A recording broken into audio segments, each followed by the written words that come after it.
100 miles. Wow. The question is, where's that been?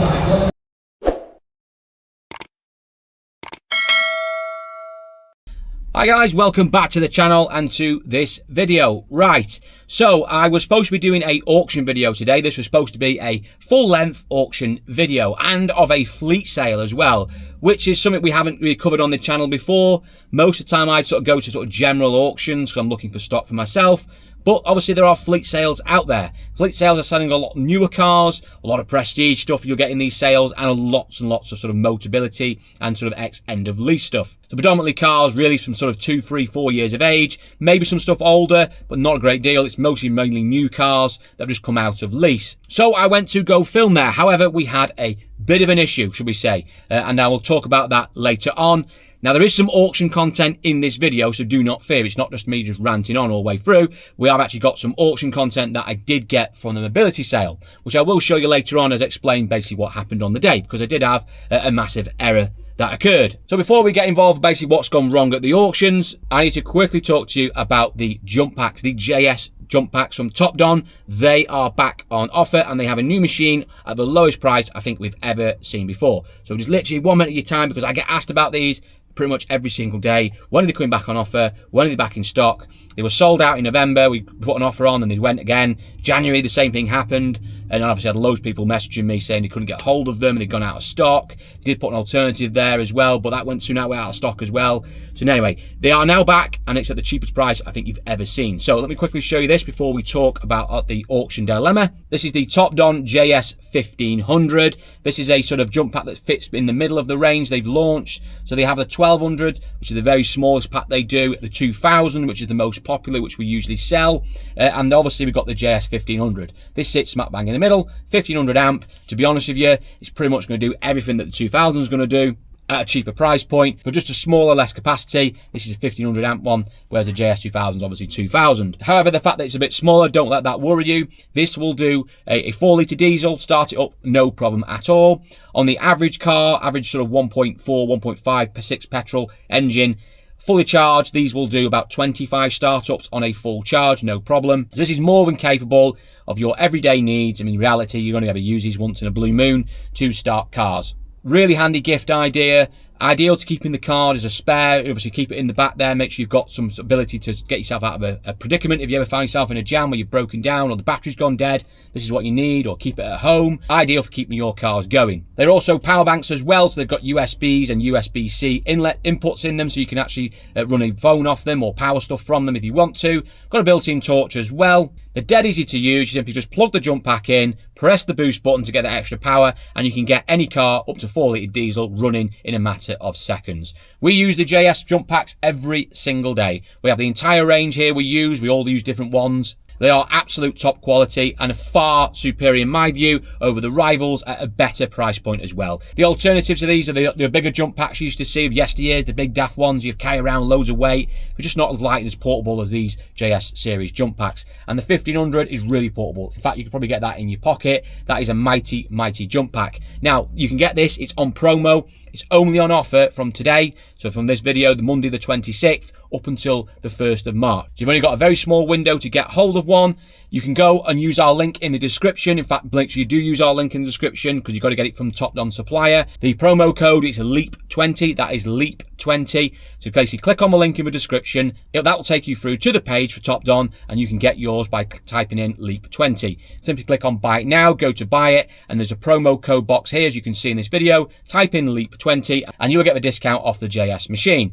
Cost you £47.99. That's it, £47.99. I think that is the cheapest we've ever seen the jump packs at. They usually retail a lot more than that, so it's a big discount that you're getting. Like I said, it's a brand new machine. We've been using this all week, been absolutely fine, no issues, just like the rest of the range. Perfect, does exactly what it's supposed to do. For £47.99, I think you'll struggle to find a better jump pack from a brand you can trust from Topdon. So make sure you check that out as well.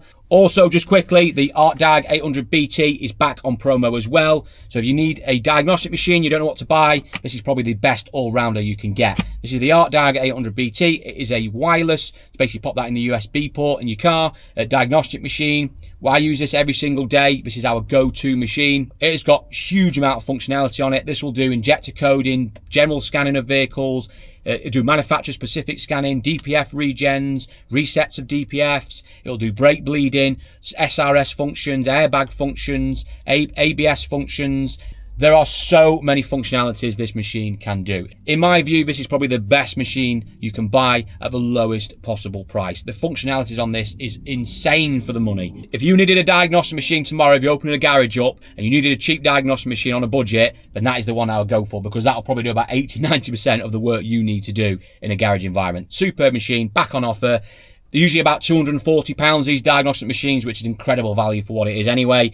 But now they are down to £192.79. So £192 and a few pence to get yourself the Art Diag 800 BT. Like I said, go back a few years ago, I would have paid for a machine like that with that capability, or more easily would have been a £2,000 machine from the likes of Bosch or Launch, stuff like that. That is doing that for a fraction of the price. So if you're after a diagnostic machine, get yourself one of those. If you need a jump pack, then the best one is to get yourself the JS 1500 back on promo at £47.99. Both links are in the description, but use the code LEAP20 to get your discounts. Make sure you use our links in the description because they are from Topdon, the proper suppliers in the UK.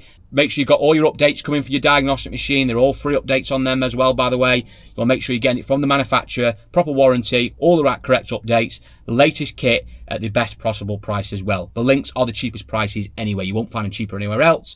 Use the promo code LEAP20, get yours today. Okay, right, so what has gone on? Well, I went to a fleet sale. I went to my Aston Barclay branch to see the fleet sale, which was about Tuesday mornings it was. Got myself up bright and early to go down there and do a little bit of filming. Now, in these sales, let's be honest, there's nothing going to be there for me because I deal in stuff sort of sub £5 really. So there was one or two bits that might have fitted the bill, but there wasn't really anything of interest to me. It was purely go down there, mainly to pick some vehicles up that I had there from the general sale. And whilst I was there, go and have a look and film around, because obviously it's interesting content so you guys can see it. And it's also good for dealers as well who might not have used Aston Barclay before to see what they are offering so they can maybe look to go there and start buying themselves. Anyhow, they had a huge selection of cars in. I think about 180 cars in that sale that day.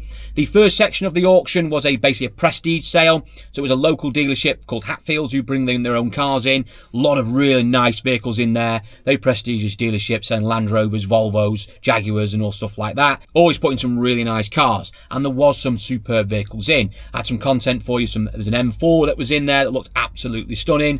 Some really big nice Range Rovers as well. So there was lots of stuff there to be filming, to see what prices are doing, which I have to report were a lot. Stuff was absolutely booming. Everything was doing really strong money. It was a really interesting sale. Lots of content there I think that you'd enjoyed. It was flowing really nicely. The auctioneers were on fire, getting everything through. It was just all going really well. Now, I got about half an hour into filming. We got through most of the lots. There's about 20 or 30 lots in that first section. And we're just about to move on to the Motability side of it. Now, the Motability side, I was only going to film a little bit of that because I was going to sort of put that into another part series maybe to do later in the week. The main thing was to film the Prestige stuff because that's usually the most popular, the most interesting, and to be honest with you, the cars on show that day were actually very good. However, a major problem developed. I was filming, about to start, let's say, the Motability side, and as I looked down at my camera, I realised that I didn't really have much storage space left, which is a bit odd, because my camera storage is quite large and doesn't usually have any problems. I go down to the auctions, I can film for a couple of hours, usually have no issues whatsoever. However, it was telling me I had about 13 minutes left, which I thought was very odd, because we only been filming for about half an hour. What had gone on? Well, what had happened is that I had basically made a massive balls up. Effectively, what I've been doing is I've not been looking at the screen properly, and I've been filming the entire content of the auction in slow-mo. Yes, that's right. I filmed 30 minutes of an auction in slow motion, no sound at all, so I can't even speed it up to show you what it was. In fact, I got a clip of it here. You can see basically what I was filming. Absolutely useless content of slow motion, taking up all the storage in high definition as well. It was just an absolute disaster. Now, I've been quite used to this new camera I've been using. I've switched about a month or two ago from a GoPro. I was using an old GoPro, which did the job, but it was a bit dark and dingy, and it was a bit old-fashioned. Moved over to this DJI action camera, which has been absolutely superb and is a brilliant little camera for what it is, and the quality of it, I think, is massively improved. I've never had any issues with it at all. It's always worked really well. However, for some reason, I must have knocked the settings, and I've somehow managed to get myself filming in slow motion, and yeah, I ended up sort of basically ruining the entire content for you. So I do apologise. I will go again, we will get some more fleet content for you, and we'll try again to actually show you a proper fleet sale, because they are quite different to the general stuff we see. The car's obviously a lot different, a lot more expensive, and it just gives you a real insight, and actually the prices of these fleet sales and the different types of buyers that you see as well. It's a really interesting environment to be in. So we will cover that again in another video.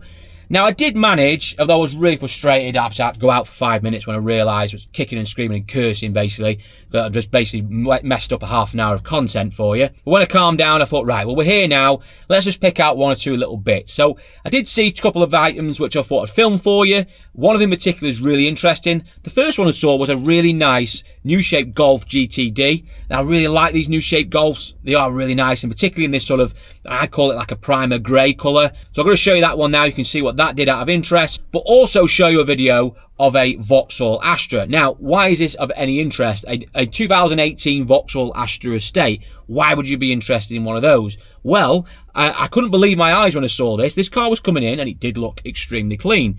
But when I saw the catalogue, it said it had 240 odd miles on it, somewhere around there. I think it was about 240 something miles, but it had around 200 miles, let's say. I had to double check again to make sure I was reading this right. Surely not got 200 odd miles on it, but genuinely it had 200 miles on. So I'm going to show you the Golf footage first, and then straight on to the Astra, so you can see what I mean. How's Golf coming in? 71 plate GTD.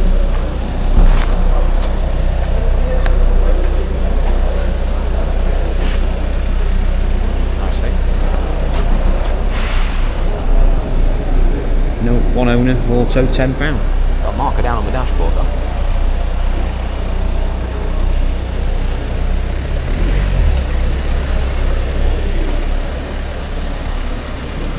Nice colour.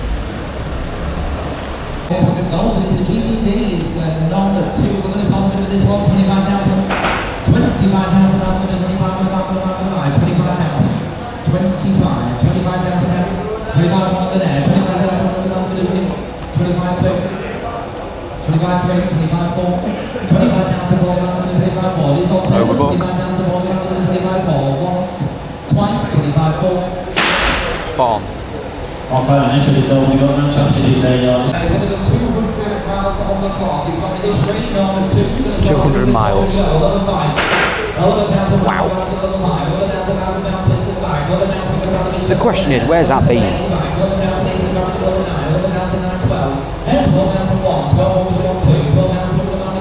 Or a bigger question, why did they have it in the first place? Surely it'd been cheaper just to have had to get the bus.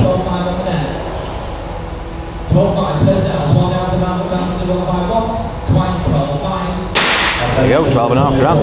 Did overbook, but I expected that, to be honest. Where do you find another one of those? So as you can see there, that Golf flew out the door, no issues at all. And that's pretty much what's happening all that day as well. Everything was flying out the door. There was hardly anything left over by the end of the sale. It was a really, really decent sale with lots of extremely high prices being paid for stock, which means there is good demand out there. Now let's talk about that Astra. First thing you've got to mention, I think, as I did sort of say in the video as well, where has that car been? I mean, it's obviously not been used barely at all. On a 2018 plate, obviously it's a mobility car. I mean, obviously the person's kept it on for a couple of years past mobility, because they only last for 3 years mobility, but you can extend them on.